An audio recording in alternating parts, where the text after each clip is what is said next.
Hai teman-teman, kembali lagi di channel YouTube saya.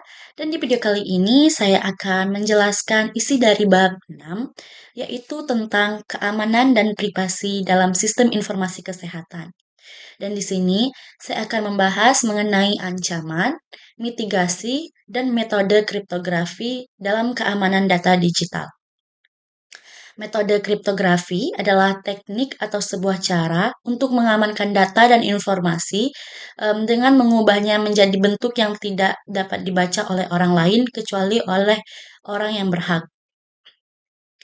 Dan isi dari materi bab 7 yaitu tentang peran data analistik dalam sistem informasi kesehatan. Dan di sini saya akan membahas mengenai implementasi data mining dalam pengelompokan data penyakit pasien menggunakan metode Commons clustering atau pengelompokan data secara jenis atau sifatnya.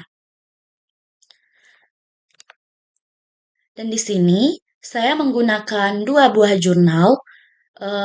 Untuk jurnal yang pertama dari Seminar Nasional Informatika Restu Zuhur dan Ramadan Rinaldi 2024. Dan untuk jurnal yang kedua, yaitu dari Jurnal Seminar Nasional Simfotek, Gusna Mayangsari dan Irfan AP 2024. Langsung saja, tanpa berlama-lama, kita langsung masuk ke penjelasan materinya.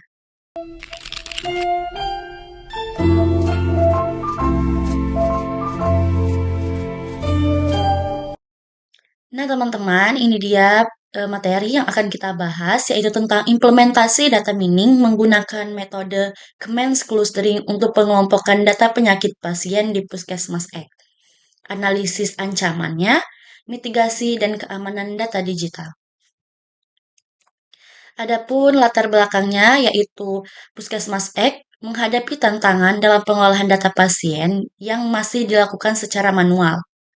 Dengan adanya data pasien yang tersebar di berbagai lokasi, proses pencatatan dan analisis menjadi sangat terbatas, menghambat pengambilan kebijakan kesehatan yang lebih cepat dan efisien. Metode pengelompokan data menggunakan Commons clustering dalam data mining menjadi alternatif yang efektif untuk mengidentifikasi pola penyakit yang sering terjadi. Namun, pengolahan data digital ini juga membawa potensi ancaman terhadap keamanan data, seperti kebocoran atau manipulasi data yang dapat berdampak pada kerahasiaan pasien dan pengambilan keputusan yang salah. Adapun manfaat implementasinya yaitu dari penerapan data mining dan Commons clustering adalah kemampuannya untuk mempermudah pengelompokan data pasien berdasarkan usia, jenis kelamin, dan wilayah hingga memudahkan untuk pengambilan kebijakan kesehatan yang lebih tepat sasaran. Puskesmas ini dapat merancang program kesehatan yang lebih efektif serta mengalokasikan sumber daya kesehatan dengan lebih efisien. Dan selain itu, dengan adanya mitigasi ancaman dan keamanan data digital, pihak puskesmas dapat memastikan bahwa data yang digunakan terlindungi dengan baik, mengurangi potensi kebocoran data yang dapat merugikan pasien atau institusi. Dan di sini ada juga tujuan dari implementasinya, yaitu penerapan data mining dan Commons clustering untuk mengelompokkan data pasien berdasarkan karakteristik penyakit dan demografi pasien.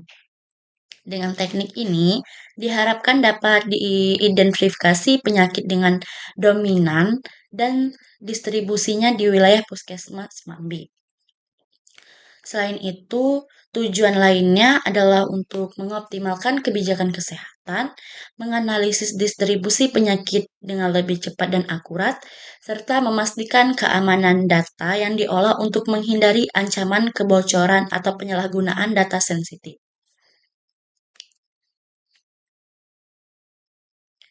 Adapun ancaman dan tantangan dalam proses implementasinya, yaitu dalam pengelompokan data penyakit pasien menghadapi berbagai tantangan dan ancaman.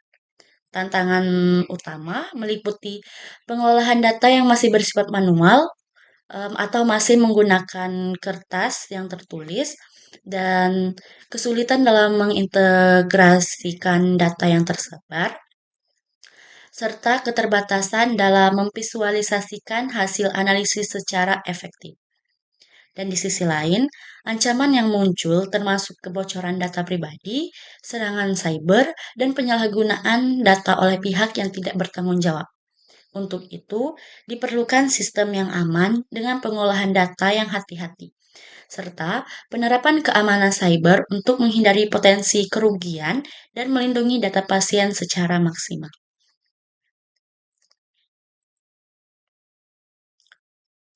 Adapun permasalahan yang dihadapi yaitu adalah pencatatan dan penyimpanan data secara manual dan tidak terintegrasi, menyulitkan analisis lebih lanjut untuk pengambilan keputusan kebijakan kesehatan yang berbasis data, ketidakterpaduan sistem menyebabkan informasi yang dibutuhkan untuk merancangkan program kesehatan tidak dapat diakses dengan efektif. Selanjutnya, keamanan data juga menjadi permasalahan penting, di mana data yang tersimpan dapat terkena resiko kebocoran atau akses yang tidak sah, yang membahayakan privasi pasien dan kredibilitas institusi kesehatan. Adapun solusi untuk penyelesaian masalah tersebut, yaitu diimplementasikan metode Command Clustering untuk mengelompokkan data pasien secara otomatis berdasarkan karakteristik penyakit dan data demografis lainnya. Proses ini membantu dalam identifikasi pola penyakit secara lebih efisien. Untuk mengatasi ancaman keamanan, dilakukan penerapan enskripsi data, penggunaan autentikasi, dan kontrol akses yang ketat, serta pemanfaatan VPN untuk menjaga kerahasiaan yang terlibat. Backup data secara rutin juga dilakukan untuk menghindari kehilangan data penting. Selain itu, proses validasi dan pembersihan data secara otomatis memastikan bahwa data yang digunakan dalam analisis adalah data yang akurat dan terstruktur dengan baik. Hasil dan pembahasannya. Hasil dari implementasi data mining dengan Command Clustering menunjukkan bahwa data pasien berhasil dikelompokkan berdasarkan penyakit dominan seperti hipertensi, ISPA, dan diabetes mellitus. Analisis distribusi penyakit berdasarkan usia, jenis kelamin, dan wilayah menunjukkan pola penyakit yang perlu menjadi fokus dalam perencanaan program kesehatan. Keamanan data juga berhasil ditingkatkan dengan langkah mitigasi yang tepat yang memastikan data pasien terlindungi dari ancaman eksternal. Hasil ini tidak hanya memperbaiki efektivitas layanan kesehatan, tetapi juga memperkuat keberlangsungan dan kerahasiaan data yang digunakan dalam proses analisis.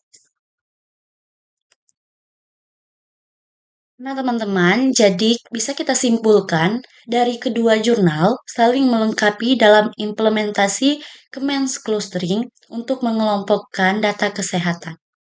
Pada jurnal yang pertama, membahas teori dasar dan analisis pola, sedangkan pada jurnal yang kedua, fokus pada penerapan praktis di Puskesmas X, termasuk identifikasi penyakit dominan.